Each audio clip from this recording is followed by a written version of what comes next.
Tonight on the Black Channel. On this day, we remember Dr. King and his dream, because Dr. King did have a dream, and the dream was reparations. The Black Channel is live.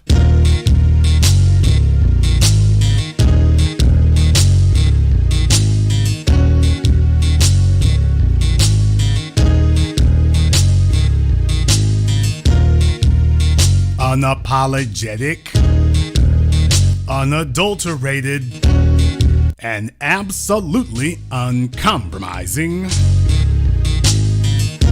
Greetings, brothers and sisters from all around the world, and welcome back to the home, the haven, the stronghold, and the everlasting superfortress of intelligent black thought. We are the Black Media, and this is the Black Channel, and I am your host, your brother, your humble servant, the voice of Black America, the Black Authority, broadcasting to you live from the only historically black college university of higher education and learning in the cosmos. Of course, you are welcome to join us. And join us you shall, because on tonight's program here, come rain, nor sleet, nor snow, nor dead of night, the Black Authority is here. We're having yet again another snowstorm. I used to be able to tell people that it snowed in Louisiana once every 7 years. In the last 5 years, I think it snowed 4 times out of the last 5 years. Definitely 3, but probably about 4 times out of the last 5. So, right, it's not even snow this time. Last time it was snow. This stuff out here isn't even snow. This is just like a wintry mix of ice and sleet. But I am here, so if the internet service is a little bit janky, it started last night, but if the internet service is a little bit janky, is because it is ice frozen hell going on outside. But we are here today, and we are glad to be with you, brothers and sisters from around the world, because of course, white supremacy does not take a holiday, certainly not on Dr. King's day, and neither will we, and we are not admired to us about it. So, year after year, you hear them telling you these tales, and by the way, if the signal's going in or out, don't make any comments about it.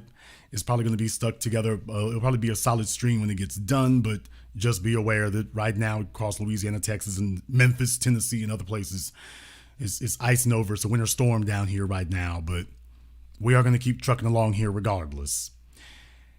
Now, folks, the reason why we have to do this is because over the last 50 years, the lies have been never-ending. Immediately after Dr. King was murdered, the dominant society that murdered him immediately went to work, because that was the plan, to craft his image. We kill the messenger and then we rewrite the message. And what they did was they essentially threw out, tossed away, ignored 99% of everything that was out there. And then they seized upon the penultimate event of his life, the March on Washington. And then they ignored and discarded everything else, because this is the devious, manipulative, psychotic, evil genius of Europe that Dr. John Henry Clark talked about. And they distilled it down to just a couple of sentences, and that's what they used for marketing, and played it over and over and over and over again. And told you that that's all that there was, when in reality, that wasn't even what the March on Washington was about. So you see, we have been on a relentless re-education effort to make sure that everyone is aware that, by the way, they've been passing around this propaganda now for the last 50 years about what this man was about, and what his life was about, and what his mission was about, and even what the I Have a Dream speech was about. They have taken it, bastardized it, and mutated it into something it actually was not. And unfortunately, we could not depend on the civil rights generation to correct this gross wrong and injustice, because, sad to say, Dr. King's contemporaries in the civil rights generation were more concerned with getting pats on the head from the very people who killed him than they ever were for continuing his work, much less getting justice on his behalf or the children. And the dominant society understood that that was the game. Can we just be honest about this? They understood that the civil rights generation, in reality, was a fickle, unreliable, disloyal, and treasonous group. I'm saying it. They understood that the civil rights generation at its core was chomping at the bit and waiting for any opportunity to abandon the man and the mission. They knew this. They wouldn't have done what they did if they didn't know that. So they knew that these folks as a group were really about mascots and really about bantering. That's what it was really about, and they knew it. And the last 5 decades, take a look at your mom, take a look at your dad, take a look at your grandmom, take a look at your granddad. You tell me, take a look at their behavior. You are more strident for black empowerment than your father, your grandfather, your mama, your grandmama ever was. With very, very few exceptions among you, most of you have back-to-back, wall-to-wall stories about how your older folks in the family ain't about that life, that you are there by yourself. Now, isn't it amazing? The people who claim that they were living through segregation are far more forgiving and have a far more positive commentary about the segregation years than you do, and you are the grandchildren of that era. But the folks who lived through it, why, they have a far different report. We gotta call that for what it is. We gotta call that for what it is. Why, they're sitting there telling you about the good old days and the juke joints and why the separate water fountains. There's a little, it was a little degrading there, but we made it through. Dr. King was a troublemaker to all of them. Dr. King was bringing down the heat for all of them. Dr. King was causing problems as far as they were concerned. Let's just be honest about that. The Malcolm X's, the Huey Newtons, the Eldridge Cleavers, the Stokely Carmichaels, well, those are the damn troublemakers. If them niggas would just sit down, buy them some tennis shoes, and just be happy that we can go to McDonald's, everything would be fine.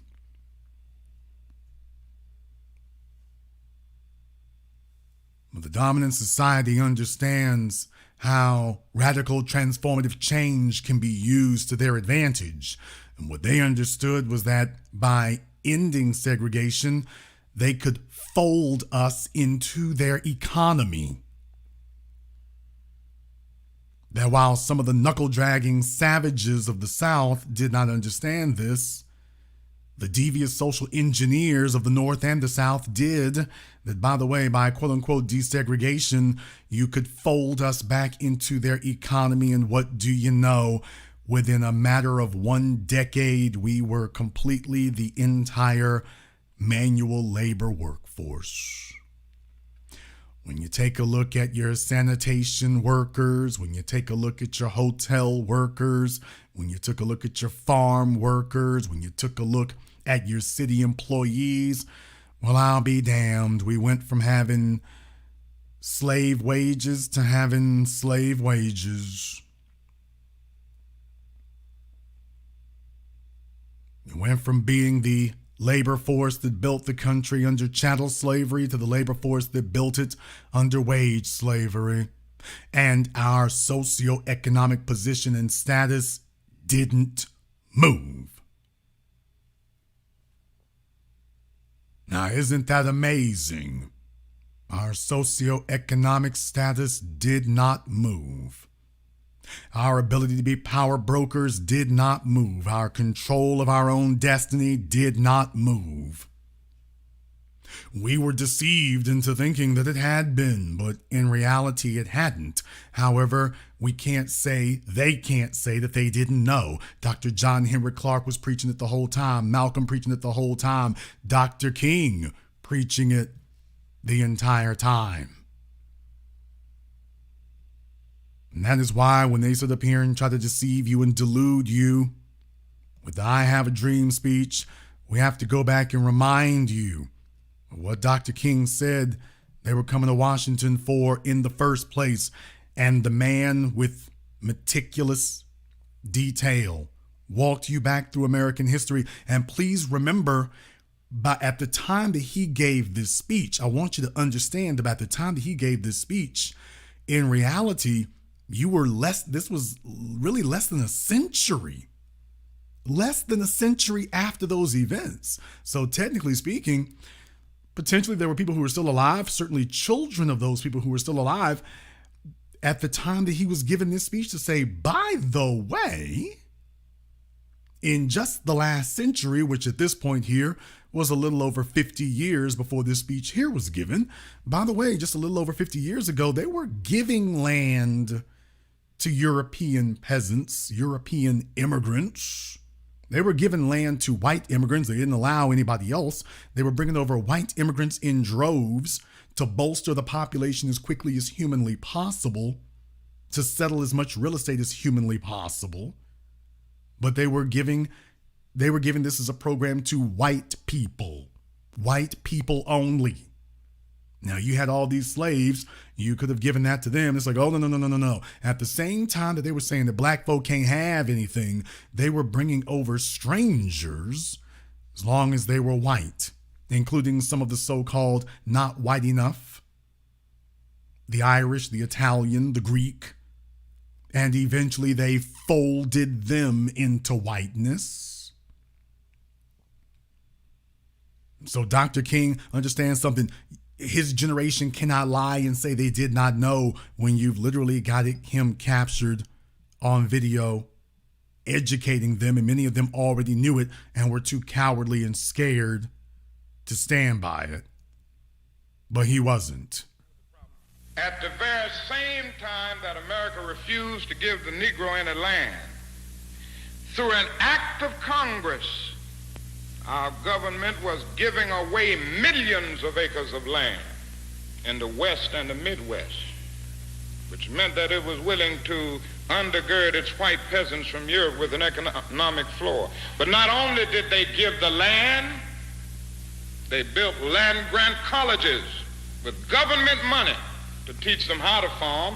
Not only that, they provided county agents to further their expertise in farming. Not only that, they provided low interest rates in order that they could mechanize their farms. Not only that, today many of these people are receiving millions of dollars in federal subsidies not to farm, and they are the very people telling the black man that he ought to lift himself by his own bootstraps.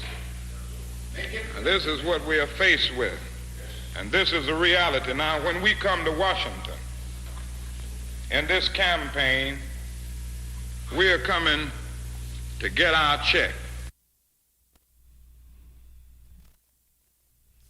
The man sat here and had to walk you through that like a lawyer, explaining, by the way, the circumstances of white prosperity is not because of a hard Protestant work ethic. You were given that as part of a government program.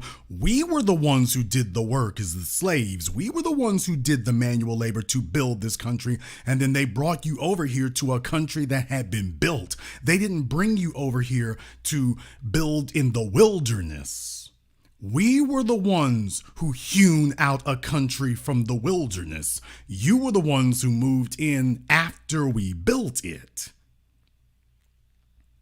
When you go around Washington, D.C., and you take a look at the monuments, those were not built by your so-called nation of immigrants. This isn't a nation built by immigrants. It was built by the foundation.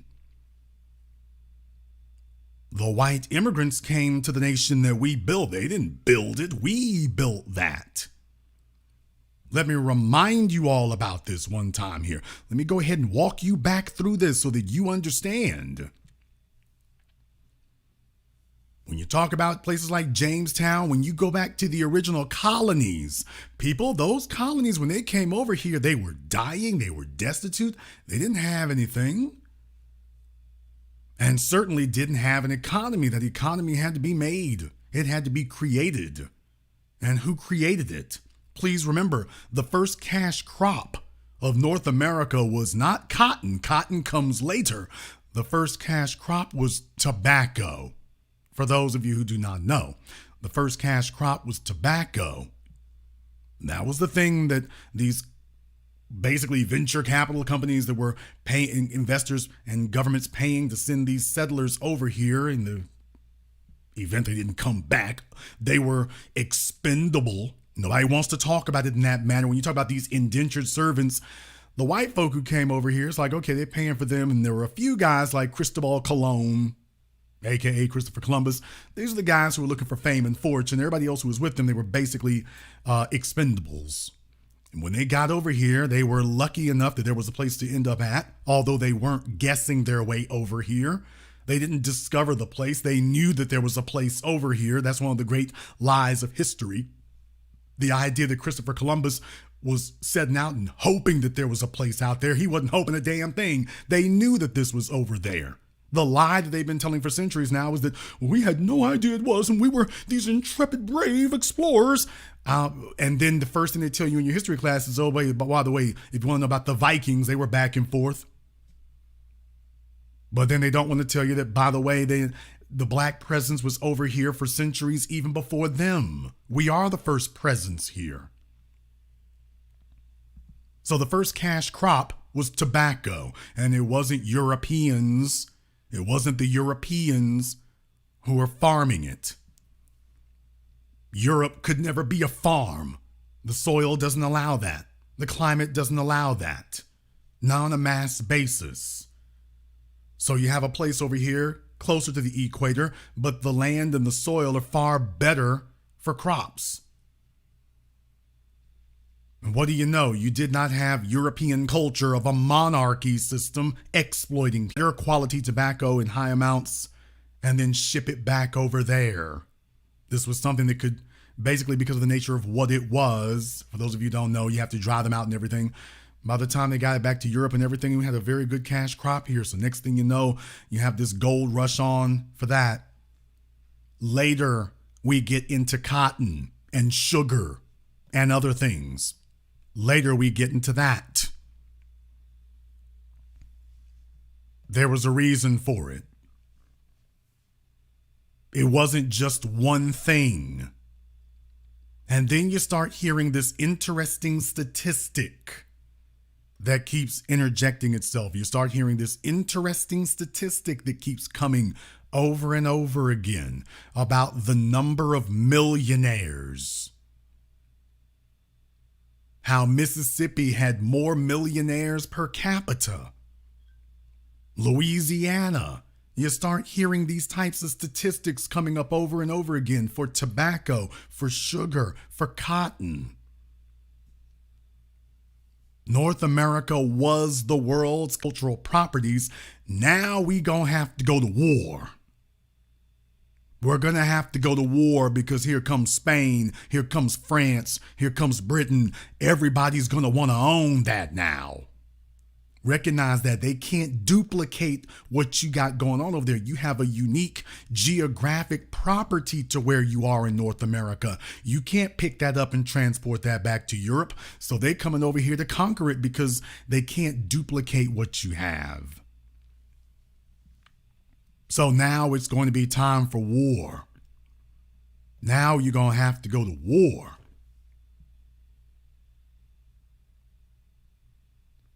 That's how you ended up with the European powers' so-called end of that. They go right back to work again to undermine us. They did not want us working. They did not want that. Everything it needs to do. These weren't people who needed to be trained and taught. We already knew that. It was the white workforce that needed. Everybody else had to figure it out. They were the ones in the United States. So the signal has been going in and out to some degree. So in the chat room, we don't need you giving a report of the obvious.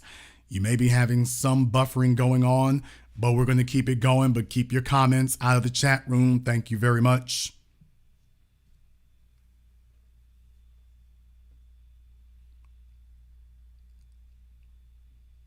We have been cowed into submission for people sitting up here telling us that this is a subject that is taboo and we shouldn't be talking about it.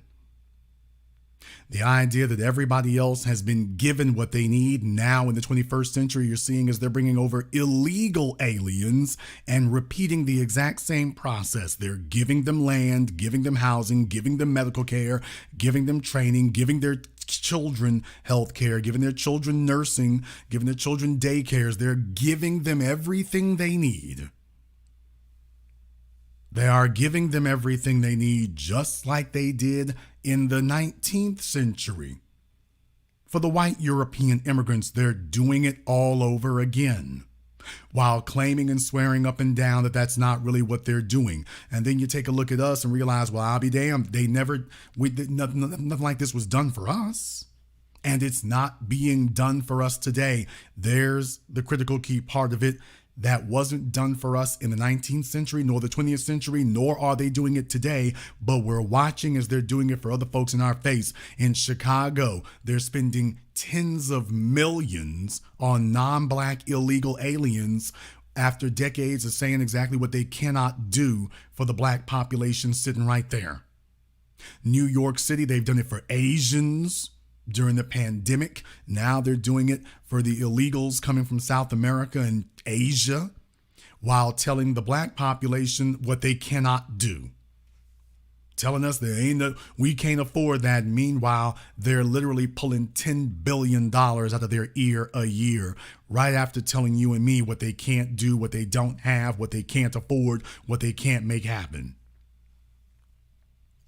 Right after doing that. Right after telling you and me what they can't do. Right after that. So it tells you that the warfare continues. It tells you that the warfare continues. That this is a strategy. When you see this strategy of them giving benefits to other people and depriving us, oh, that's a strategy. That's not accidental. The other thing here is, did you notice what Dr. King said? Let me go ahead and back this up, because these are the key words here. Time that America refused to give the Negro any land, through an act of Congress, through an act of Congress, through an act of Congress. At the same time, while they're depriving us of resources, through an act of Congress, they're doing this for all these other folk. He's pointing out through an act of Congress to say, oh, by the way, they all got together on this. The same government, Congress, that do work to earn, to buy, it was given to you on account of your $1 million or so. Don't look for your schools to do that. The schools will mention the Homestead Act. Your schools mention the Homestead Act to you all, but Dr. King wanted to put that in its proper context. Dr. King needed to put it in its proper context. That's the reason why he had to have the speech that he did there, so he could put that in its context to you, that, by the way, when you get in school and they tell you about this, you need to understand why this was significant, specifically in reference to you. If your parents didn't tell you, you do understand the white folk around you who are richer and more capable than you, it isn't because these folks are so much better. It isn't because they worked harder. It's because they're not educating you. They gave this to them. They gave it to them. Did your school tell you that? When they talk about the westward expansion and manifest destiny, did they? Yes, of course, you're actually listening.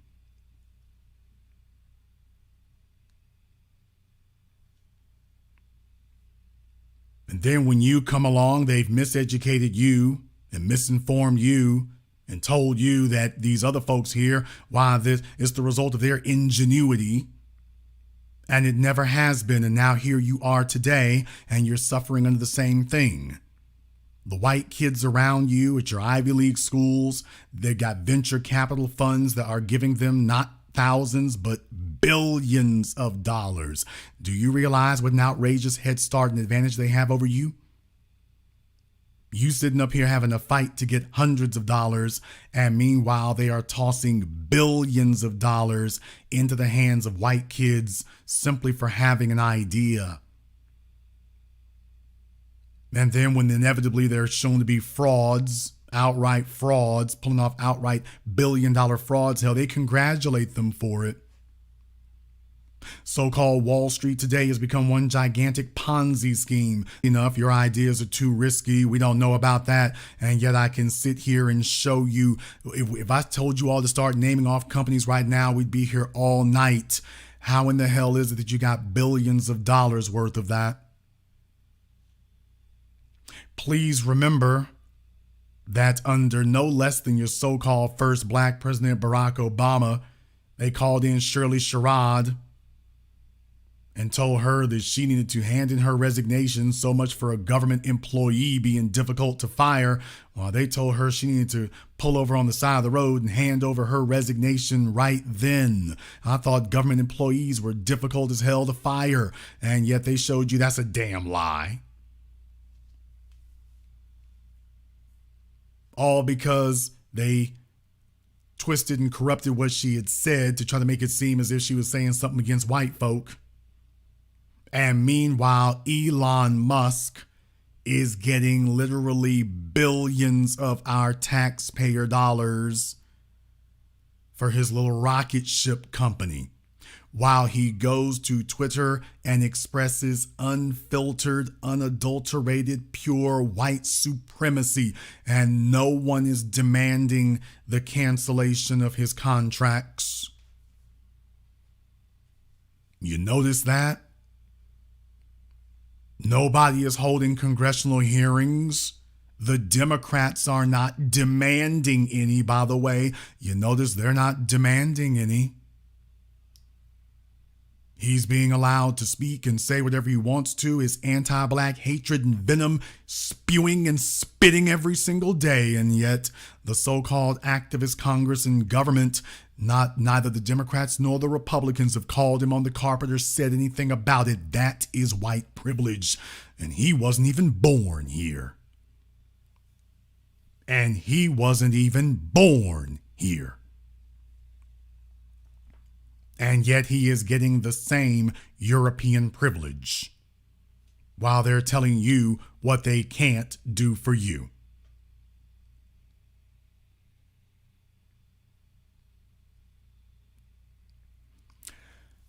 The other red herring and lie that gets fed to you is about the talented 10th and the excellent Negro. And let me be very, very clear. We are an exceptional people, to be sure. But being able to point to those of us who have been able to rise above the odds and succeed despite the odds, that does not eliminate the fact that the obstacles that we've had to get over, the odds, if you will, need to be destroyed. You cannot point to one or two black folk who are doing okay and overcame the obstacles and then say, see, the obstacles can be overcome. That's why we need to leave why it's okay to leave the white supremacist obstacles in place. No, it is not. No, it is not. If you have given these advantages to these other people at our expense, then we need to be compensated for that dollar for dollar. Year for year, we need to be compensated for that. But I understood that after 50 or 60 years of the cowardice of the civil rights generation, that was going to be an uphill fight. We had an education effort that needed to kick off, but we also had a communication effort that needed to kick off. And what I found was that most people were sheepish and shy and bashful about saying the simple and obvious truth, that we needed to have cash reparations. What was taken from us was cash, and what needs to be given back to us is cash. We were exploited for cash. We were not exploited for education. We were not exploited for dirt. We were not exploited for representation in government. We were exploited for cash. We were exploited for our economic value, and it is the direct economic value that needs to be restored. And notice they've been fighting tooth and nail, hammer and tong ever since to stop that and prevent it, which tells you that's exactly where we need to be. So what I did was I sat down and I said, you know what, we need to have a different way of saying cash payments, because I recognized that many people had given in to the cowardice of the civil rights generation. And when asked, what do you mean by reparations? That was the dominant society chin checking most people, because they understood that most people would be too bashful to look a white person in the face and say that the answer is cash reparations. So that was when I came up with the phrase cut the check.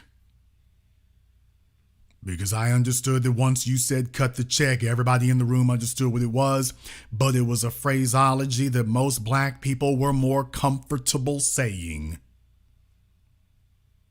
Had the same meaning, but they were more comfortable saying that than they were cash reparations. You've been told that saying cash reparations, you just asking for welfare. Meanwhile, Dr. King and all the rest of us from Silicon Valley on are explaining to you how they've been given the biggest welfare programs on the planet to white people. You could not keep them so artificially sustained where they are if they weren't recipients of a welfare program.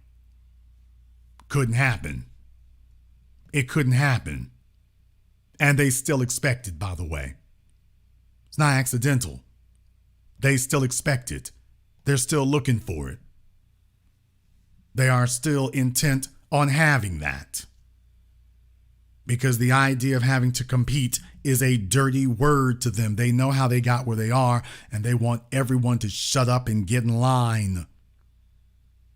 Being off code is a white person who does not say what they need you to say in that regard there. If you act like you're ignorant about it, you need to understand we are not here to earn anything. They talk about earning it, and then as soon as you discuss earning it, they tell you, shut up. We're not having it.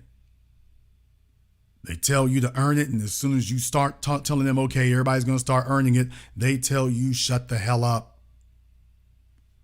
If you even start discussing it, they tell you, be quiet. That's not accidental. That's not accidental. None of it is. Which is the point that we've been making the whole time. You could not have a system that runs this well, that runs this uniform, that you get the same results everywhere you go if it wasn't engineered. So then you get stuck in this cycle here where you're having to argue with folks to sit up here and talk about what it isn't, what they're allegedly not doing. There was a video from no less than the Fox Business Channel, and they were talking about how Gen Z going from blue states to red states, and they were talking to a young white woman there who she had done an article, and she had the gall to write. Now, she's a conservative, but she had the gall to write an article talking about how it was time to end the legacy admissions for college. And oh boy, Mr. Stuart Varney on Fox, looking at this blonde-haired, blue-eyed young woman, oh, he made it very clear to her. It's like, now, whoa, why do you want that? Why is that an issue? We're able to take jobs and live somewhere else, and the cost of living is considerably different. But you live in New York City. I do indeed. Okay. I'm here. I'm trapped. Okay, yeah, that's right. You have a new piece. I'm going to read it for you, read it for the audience. Bipartisan Congress wants to defund colleges over legacy admissions, and it's about time. Ricky wrote that, and she's with us this morning. You really don't like legacy admissions, do you? I really don't like legacy Why admissions. not? What's wrong? It's true. Well, so I'm in favor of this Merit Act. It would tie federal funding to requiring that schools don't have legacy admissions, because I think that, especially in the wake of the affirmative action case in the Supreme Court, we should be worried about tacking towards meritocracy and going back to restoring faith in the fact that a diploma from an elite institution should mean that you don't have some sort of special interest of some immutable characteristic beyond your control. We should level the playing field, and I think a legacy should be able to be admitted, but they should be able to earn it without that status being known by an admissions officer. But legacy, what your mom and dad did and where they went and the money you've got, that should not be the sole criteria for you getting in. Absolutely not. May it be any kind of criteria at all. Yeah, I don't believe it should be a criteria at all. And, you know, it's up to Why schools. are you so angry about it? Because I'm not a legacy. Now, did you see that? Oh, did you see how this old white man checked this young girl like that? What are you so angry? Well, can't legacy be, maybe not the sole criterion, but, just a part of it? And she's like, no, I don't think it should be any part of it. What are you so angry about? So even among the right wingers and whatnot, when you talk to them, when you start going at these things that give them their preferential treatment, oh, they immediately start pushing back on you. They know how they got where they were, and it's not earning it. You set up the institutions to give you privilege. Privilege, by definition, means you don't have to do as much as everybody else. That the whole point is to have privilege, not a meritocracy. You have this young white girl here, and as soon as she says, actually, no, you shouldn't have any legacy at all right here. Now, she's a right-winger with the rest of them. But she's like, matter of fact, you should have to earn it. What are you so angry about? Why are you so mad? What your mom and dad did and where they went and the money you've got. That should not be the sole criteria for you getting in. Absolutely not. May it be any kind of criteria at all. Yeah, I don't believe it should be a criteria at all. And, it's up to Why are you so angry about it? Because I'm not a legacy. Are you going to Columbia? I'm taking one course in Columbia. Yes. You got in? I did get in. Without? Yeah, boy, you see that thing? What are you so angry about? Yeah, he's checking that because it's like, okay, girl, you done took that little propaganda we feeding about meritocracy. You taking that a bit too far. You're taking that a bit too far, baby. No. That meritocracy line, that's what we feed the Negroes. We feed them that.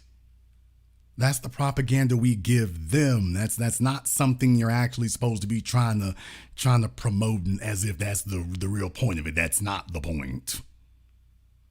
That's a line. Meritocracy is a line we give everybody else. You sitting here among white folk, you ain't supposed to be trying to give us the meritocracy line because it's not a meritocracy. It's an oligarchy. Meritocracy is the word we use to shut the Negroes up if they come in here complaining. But baby, you hurting everybody right now. Don't you understand? That was why he brought about, but what about your parents and your dad and your granddad?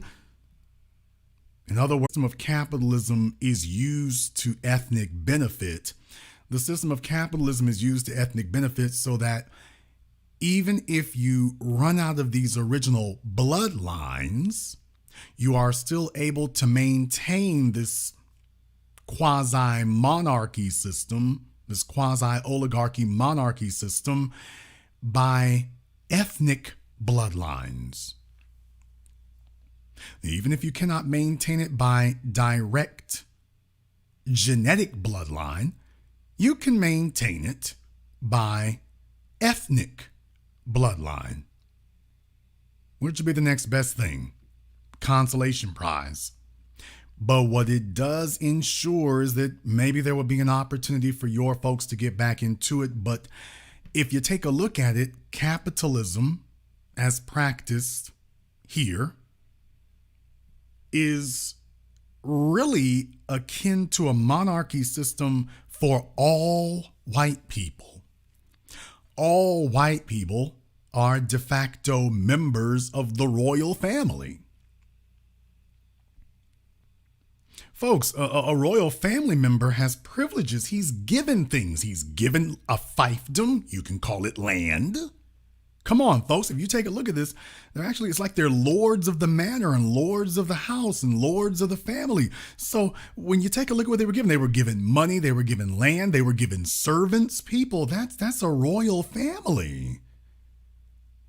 That is the exact benefit of being a member of the royal family. Did you get that? So as white people, they have been treated as, if you're a member of white society, you are treated as a de facto member of the royal family. Now, maybe you don't get given as much as a Bill Gates, who was given what he has, say, shout out to his mom, Mark Zuckerberg, Elon Musk, Afrikaner. You start to see that down the line. Ain't none of them earned anything. They were given it.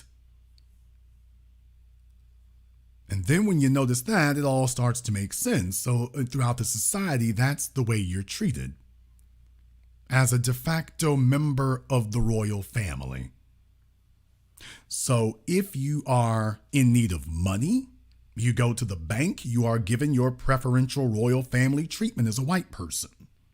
That's why pretty much every bank out there has some racial scandal specifically tied to the land.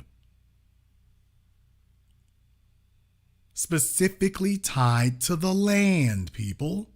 When it comes time to buy land, to this day, these huge white financial institutions, and really to be totally honest with you, Sallie Mae and Sally Mae, I'm not, Freddie Mac, I mean, is at the heart of that. By the way, the federal government itself is at the heart of that. The SBA is at the heart of that. When it's time to purchase land, natural resources, they make sure these other folks are given their royal bloodline preferential treatment and privilege. Now, when you show up to purchase the land, you have to actually earn it. We need to go over all your books, over all your numbers, and even if everything is together, and we're still going to tell you no. So you got to make sure you got yours together. But them, oh no, the only term they have to meet is, are you white and are you halfway viable? All right, come on in. Because you see, we'll have the Negroes subsidize yours. You want a loan? We need a business loan. You need to go buy equipment. Don't worry, we'll have the Negroes subsidize yours. We'll tell them you earned it and we're going to subsidize you. That is your royal privilege. But you all notice that they are huge and big about that land thing. That land thing is tremendous. Everything comes back to that land thing. So you just notice that when you talk about redlining and whatnot, why the hell is that so damn important? Because you cannot really incorporate them as members of the royal family until they have some land. They have to have a stable base of operations from which to raise the next generation. And then we're going to remove them from the tax rolls and give them homestead exemptions and so on and so forth, and make sure that they basically have an eternal title to the land that doesn't cost them. Meanwhile, you and your children are in a constant state of eviction. Now, you and your children are in a constant state of starting over from zero. You're in a constant state of acquiring the land for the first time, but not them and theirs. What I'm doing here is I'm drawing direct parallels to these things, just as Dr. King did when he was educating you about the Homestead Act. I'm educating you all about how this works in a societal context. If a white person accuses you of something, they have the king's privilege. If they accuse you of something, then you walk to the courthouse where they have the Confederate flags flying out front, letting you know who's in charge here. You get fired from your job, which is essentially kicking you out of the economic system. Back to zero you go. Oh, you don't have any recourse. When it comes time for you to get off the hamster wheel and to end the vicious cycle of being generationally poor, oh, it's very easy to send you back into a tailspin. Hell, and if that doesn't work, we'll get together with the city, we'll declare eminent domain, we'll take your damn land. Even if you avoid everything else, we'll get together with the city, of the state, of the federal government, and we'll come take your land. Why do you all think that freeways zigzag all over the damn place? Why do you all think it does that? Let me give you a perfect example right now. 21st century. Interstate 20 going through Birmingham, Alabama, which, of course, talking about Dr. King. But going through Birmingham, for any of you, if you've been there, if you have the opportunity to go through Birmingham, for any of you who have the opportunity to go through Birmingham anytime soon, you take a look at Interstate 20 through downtown Birmingham. You have to slow down going through there. They've created this giant S where you literally have to slow down going through downtown Birmingham. Now, with eminent domain, why didn't they go take some of those hotels and just knock them down so they can make the freeway go straight through? No, they made sure the white folk keep what they got. They spent all those millions and millions of dollars redoing 20 through downtown Birmingham, but they made sure that the white folk who owned their land, the white corporations, they didn't dispossess them. They didn't declare eminent domain and take what they got. They made the freeway go into an S shape like a spaghetti noodle and then slow down traffic, which creates a more dangerous situation, by the way. But they're like, yeah, we'll do it like this instead. But you notice this everywhere you go. When you all take a look at these freeways and these interstates, when you're going up through Tennessee, when you're going through Kentucky, when you're going through Georgia, you notice how there'd be these odd places where the freeway will just be a straight shot for miles and miles and miles. Then you get in these rural areas. You get in these rural areas and the damn freeway is zigging and zagging like Grand Theft Auto. That's them avoiding the white areas, avoiding the white land. They doing some sharp curves and some sharp zigzags to avoid or hitting white land or to minimize their impact on it. Now, those areas where they're straight through the city, oh, that's where the black neighborhood used to be. They came through there like a freight train. Not only that, but they made the freeway, the land that they took for the freeway is far wider than it actually needs to be. They took a whole bunch of land they didn't need to take because the goal was to wipe out as much as possible, to take as much land as possible. That's not me making this up. You go take a look at the freeways where you live. Upstate New York and everything else. You take a look at the freeways and the interstates where you live, you will see that similarity with all of them. Everywhere you go, you got freeways all over California. Take a look at how they zig and zag and swerve all over the damn place. It's not because they're trying to get around mountains. It's tell us what the black neighborhood is, and we have a government program. Knock them down. Knock them down. You didn't end up here by accident. You were placed here, and they spend billions of dollars a year specifically targeting the descendants of the slaves because we are the only legitimate grievance bearer out there, period, point blank, in the story. And if they can deceive you and bamboozle you and fool you into believing that that's not true and that somehow there's something you didn't do, that if you had just worked harder, you could overcome all of this, when literally we're showing you legislation that's being used against you. There isn't a non-black group of people in this country who've had to fight the damn Highway Act. There's not a non-black group of people in this country who have had to fight the Highway Act. Anywhere. And nobody who can sit up here and name off for you a laundry list of other things similar to that. An eminent domain shows up and here they come straight at us. Every time you turn around, here they come straight at us. So I make no apologies and I make no bones about it. Cut the check. And I mean that across the board. Not only for those of you who were improperly given things before, but also for those of you who have benefited from it. You are beneficiaries of it. Mark Zuckerberg building a $250 million bunker in Hawaii, which isn't actually going to do anything, by the way. But that's not the point. Yeah, dude, you owe something on this. You owe something on this. The other reason why you need to have that and why the bill got to come due for you is because you have used your wealth and used your platforms specifically for the purposes of depriving us. It would be different if you had acted and behaved as allies to black people. Why things would be a whole lot different today. You see, you could have gone ahead and used your white privilege to give a leg up in that regard, but you didn't do that either. So what that means is that the bill's gonna come due. YouTube, Google, and the rest of you, oh, the bill is gonna come due for all of you. No. All of you got a bill coming to you. All of you. We're not just one of you. It's like, oh, when we get done with them, oh no, we're going across the board. All of y'all are going to have a bill to pay. All of you, on account of the fact that you've been targeting us.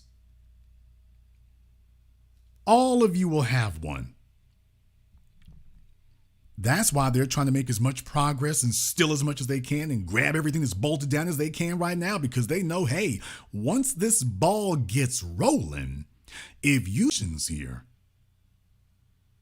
we're talking about wholesale reparations, and no, we do not feel sorry for you. There's no reason to. You have had every opportunity over the course of the last century to buy into our good graces. If all of you banks and institutions, schools, tech startups, venture capital funds, if you had bought into our good graces then, you wouldn't be presented with a bill now. If you had bought in then, if you had done the right thing then, you wouldn't have to worry about us turning our eye toward you now. It'd be a different situation. See, what they don't like is the idea that we are saying this and having this conversation today because this constitutes a crusade, what we're doing here. I'm not worried about what's going on right now. People, do you understand what will happen when you have a generation of black children who were raised to hear the word reparations and then were given its historical context? Do you know what that means to have a generation of black children raised from the cradle to the diploma hearing about reparations and its historical context? Something that wasn't occurring before now, something that wasn't happening before now, and now they've been hearing it year after year, and we're giving them the facts, the stats, we're giving them the information, we're giving them the resources, we're giving them the historical documentation of it that's telling, no, baby, we're not begging for something that we're not owed. We're telling you how these other folks stole what they got, and we're showing you exactly what was stolen from us. That makes sense to the young kids. You see, if what we were saying was fantasy-based, the young folk wouldn't be gravitating to it. They're gravitating to it precisely because the math makes sense. The math matches up. If the math wasn't matching up, and see the kids, the non-black kids who are not working as hard, not doing as much, not as smart, they can see the difference. Your kids and grandkids can see the difference. They can see the difference. They know that these other kids are not these geniuses and dynamos over them. They know it. Your kids can see that. Your grandkids can see that. But yet they're looking at the end results and seeing that these same non-black kids who are not more brilliant than them are getting far better results. It's like, oh, those results are given to them. Well, that's what happens when you have an economic base in place to give you preferential treatment. Oh, yeah, and you've been deprived. Furthermore, these other folks understand that preferential treatment and privilege, as I pointed out here before, why they're telling you very, very plainly that there's nothing wrong with that. But they've told you that it's a sin. They've told you that it's a sin. It's a sin for you. For you to even discuss it is a sin, but for them, when you get them on the spot, you start hearing, well, I'll be damned. Y'all are talking about that ethnic privilege thing that you just told us we're not supposed to do. Yeah, that's exactly what you just did. Well, no, that's not it at all. No, we're talking about, legacy, but I mean, when we say legacy, we just mean the family there. No, you're talking about exactly what you said that we shouldn't be discussing. And what they've done is they have cowed you and shamed you and bullied you into not discussing that.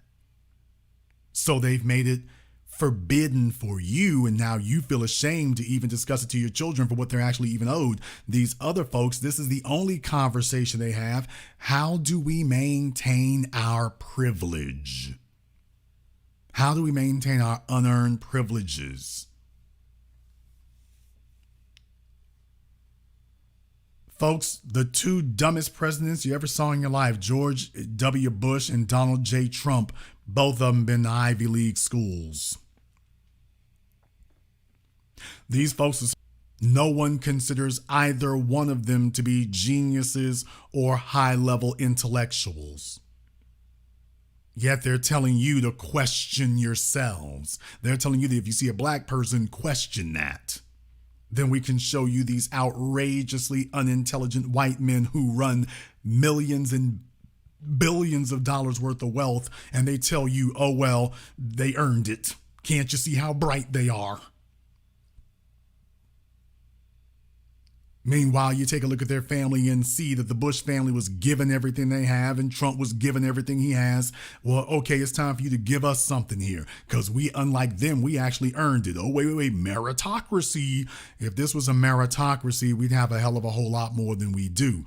You all have to understand, they're only willing to concede on meritocracy in places where it doesn't change the status quo. See, they have no problem discussing a meritocracy in professional sports because your athletes are just high-paid employees. But giving LeBron James a $80 million contract doesn't actually change the status quo. Giving some athlete a big money contract compared to the rest of the population, that doesn't actually change the status quo. That's the part you need to understand. So they have no problem with that being quote meritocracy, and it is not a meritocracy, by the way. Even what you think is a meritocracy actually is not. Is there anybody today who thinks that professional boxing is a meritocracy? Anybody? Is there anybody silly enough to think that? Is there anyone who thinks that the Olympics is a meritocracy? That thing is rife and filled with corruption. The Olympics has been nothing but an exercise in international corruption now for decades. Is there anybody here silly enough to think that that's a meritocracy? Is there anyone who thinks that college athletics is a meritocracy? Is there anyone who thinks that the NFL is a meritocracy? Shout out Coach Belichick spying on other people's playbooks. Deflating the balls. Is there anybody here silly enough to think that any of these things that you've even been told are meritocracies, the places where, quote, black folk are succeeding, and I can sit here and show you, by the way, and those are not meritocracies. Hell, the simple mathematics that you're the majority of the workforce and that all the ownership is white. If this were truly a meritocracy, how is it that 99% of the workforce is black and 100% of the ownership is white? Right there. Oh, obviously, this is not a meritocracy. Obviously, it isn't. Obviously, it isn't. I mean, you cannot balance an unfair, unjust system by allowing that system to remain unfair and unjust. But there is one more concept I want you all to understand.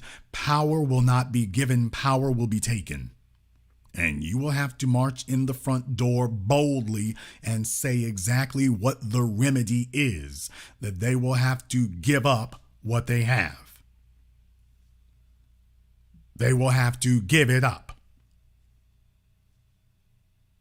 Has nothing to do with whether or not they like it, has nothing to do with whether or not they think it's a grand idea, has nothing to do with whether or not they agree with it. You're going to have to go at that boldly, walking through the front door, head up, stated exactly the way it is. See, it only sounded quote unquote outrageous to say when they were questioning us about reparations, and they had a whole bunch of folks here who they played chicken with them, and these folks blinked when they said, well, what do you mean by reparations? Well, I mean, we need justice. We need to have some equality. And Jason Black said, cut the check. And so, whoa, hold on. That was the game changer. Once we had folks saying cut the check, that was what actually changed things. Because when you have the discussion now, you set the framing of the discussion to say, we're here to discuss money. We're not here to discuss scholarships. We're not here to discuss pats on the head. We're not here to discuss affirmative action. We're not here to discuss quote unquote diversity hires. We are here to discuss cash payments. We're here to discuss dollars. And if we're not discussing dollars, there's no reason to be here. So we are here to talk about the dollars. now that we have concretely framed it, now that folks were no longer bashful about it, now that you've shown up and the agenda is clear cut and plainly explained, now you gonna start making progress. First, they're going to tell you you're silly and outlandish and this is unreal and ain't nothing going to happen. Then next thing you know, you start having hearings and then committees. And then next thing you know, dollar figures are showing up. And when you said the dollar figure in the trillions and you did not blink, when you said that the dollar figure was in the trillions and you did not blink, you didn't compromise, all of a sudden, these things that they said were outrageous, when they saw that you dead ass serious, you're not going home, you're not backing down. All of a sudden, when they came back the next day and saw you were still there talking about, by the way, I need that trillion, got to get it. They're like, he's serious. Yeah, they are. Yeah, they are. Now you're starting to see change happen. Conversations that were considered to be outrageous and unthinkable and unbelievable, now it's being taken seriously. Now it's being taken seriously. But that is not the result of a few years of work. Truth be told, it's not even the result of what I've done. This started way before me. This started long before I got here. When they talk about standing on the shoulders of giants, we stand on the shoulders of titans. And that is because I wasn't the one who created the subject or broached the subject. I'm just the one who revisited it in this modern era. They have lied to you about our icons. They lied. They hid the truth. They distorted it. They cut out whole parts of what these people said that directly mirror exactly what we're saying now. This was the thrust of what Dr. King was saying then, but you were not going to take the most influential black man that you had just murdered and say that, by the way, he was here to get the check.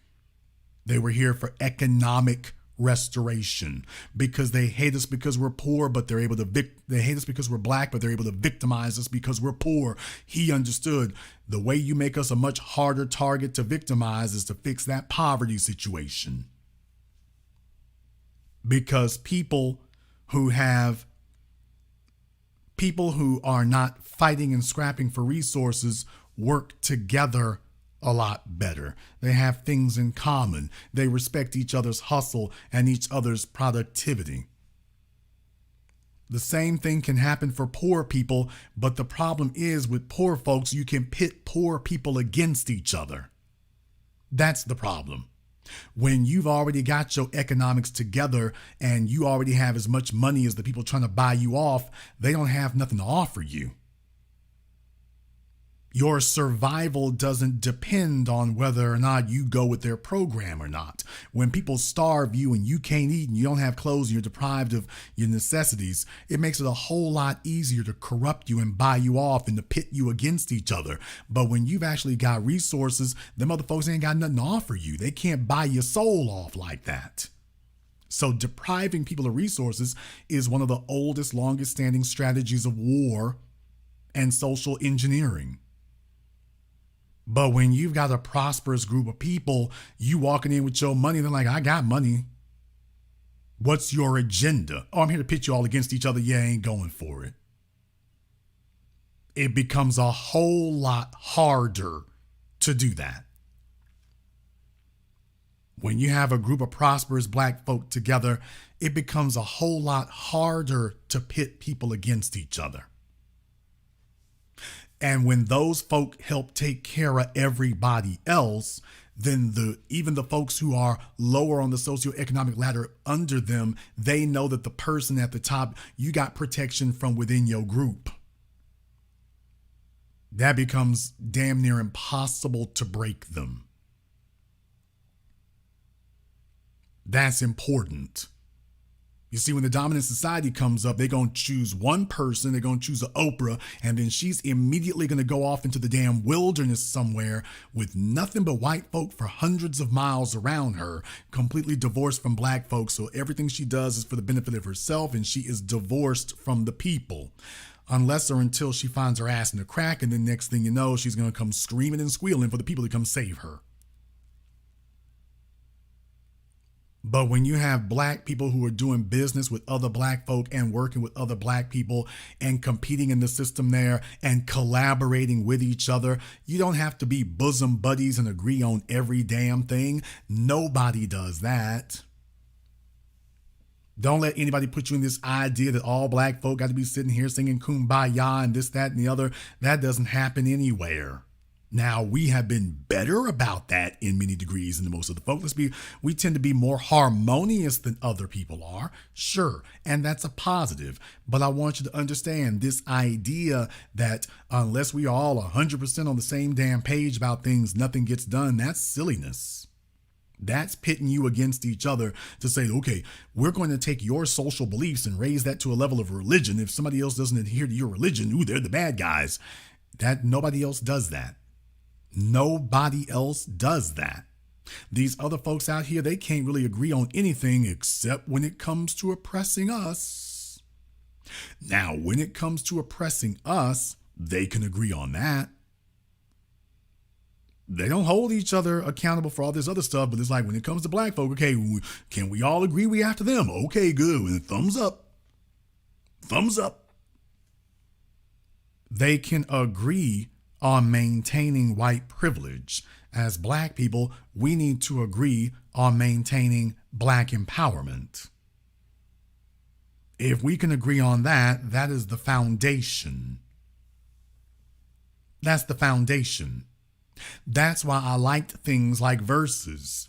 The Versus thing on Instagram during the pandemic, I know I didn't talk about it or anything like that, but I can respect that because I like to see black folk getting together in and of themselves and having something that acknowledges and recognizes our historical accomplishments in a broad, mass-produced way. That is good. That's good. That's not a problem at all. That is good. Folks who are competing, but in a good way. There is nothing wrong with that, with folks who are acknowledging their accomplishments and whatnot. And if there is a competition, it's a friendly competition and a productive competition. There's nothing wrong with that. And I want us to have that kind of attitude with everything. They can have theirs, you can have yours. Both of them can be great. We can acknowledge the greatness of both of those.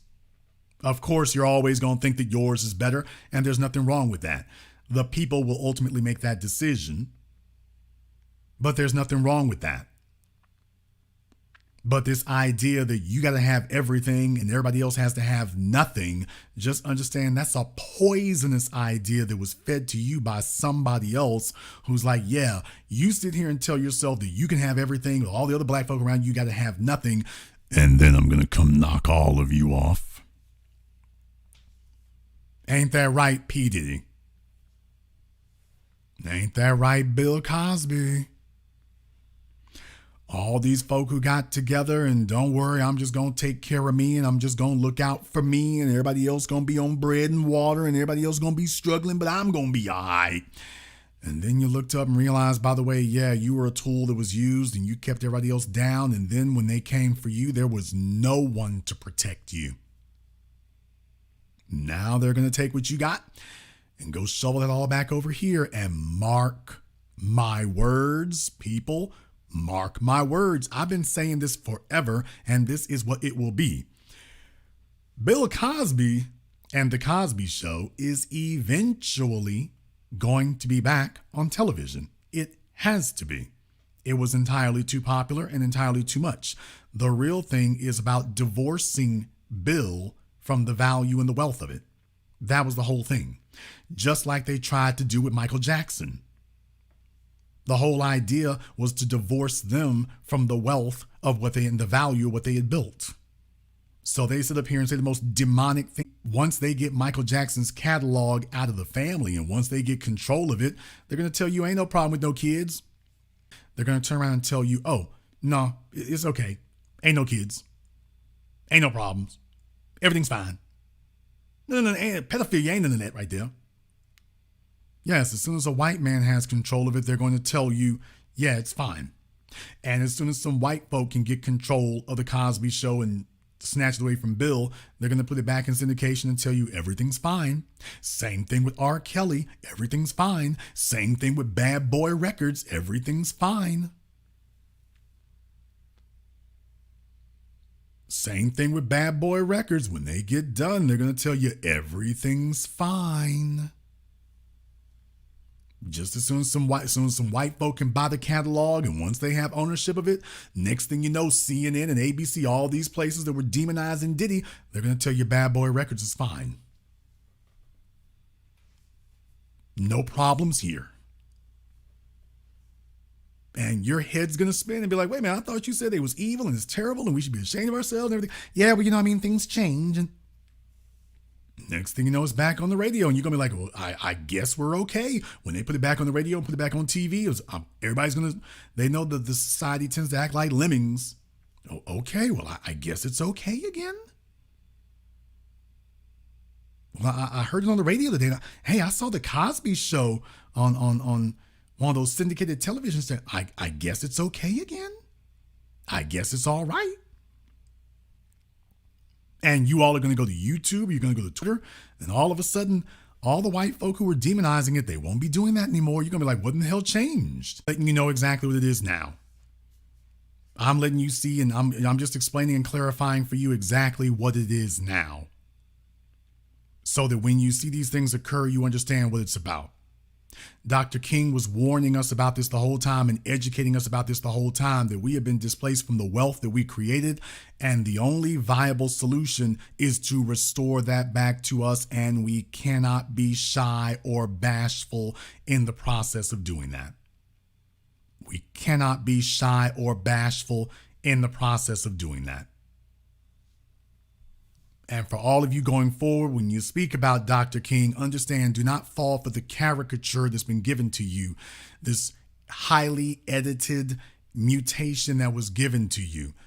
The actual man was in tune with what we're doing now. Do not allow these people to take the folks that spoke for us, and then you hear everything through their filter.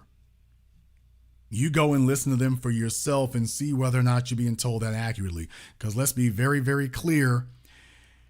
If they had a way to do the same thing to me, they'd be doing it. If they had a way to do it to me, to Dr. Claude Anderson, to Dr. John Henry Clark, if they had a way to do it to us, they'd be doing it. They wouldn't be playing around. They'd be doing it. The only reason that they're not doing it is because they haven't had a way to be able to do it. But do not let them bastardize, mischaracterize, and completely corrupt and change the history of our icons. And then you go along with it. This is what Dr. King was about. How you figure that? Well, I watched a documentary about Ken Burns, and I know exactly what it was. They depend on people who are silly and intellectually lazy. They depend on that too. Your job is to be better and smarter than that. And that is why, even though they call this a holiday, we have not taken the day off, because we understand not that way at all. After all these decades, they're like, we'll be damned. The children didn't look, but the grandchildren did go looking. And that's how we ended up where we are today. The children of the civil rights generation didn't look, but we did. And now we've resurrected the truth, because truth crushed to earth will always rise again. So big shout out here to Mr. Harvey, Mr. Rich Berg, Richard Allen, Mark Chadwick, Andrew L. Cameron, and everyone else who has contributed to support tonight's program. Thank you very much for your support as well here. And I want all of you to remember that the journey has just begun. What Dr. King started, we're here to finish by any means necessary. We don't have a holiday to take a day off. We have a holiday to double down on our labor. He said, we're coming to get our check. They gunned the man down. We picked it up to tell him, you still gonna cut that check. Only now you're gonna cut it with interest. You are still going to cut our check. I want to thank all of you for joining us for tonight's program. Thank you for watching live or recorded. And this concludes this broadcast of the Black Channel. I am your host, your brother, your humble servant, the Black Authority. And until next time, my brothers and my sisters from around the world, remember, Black is the future, and the future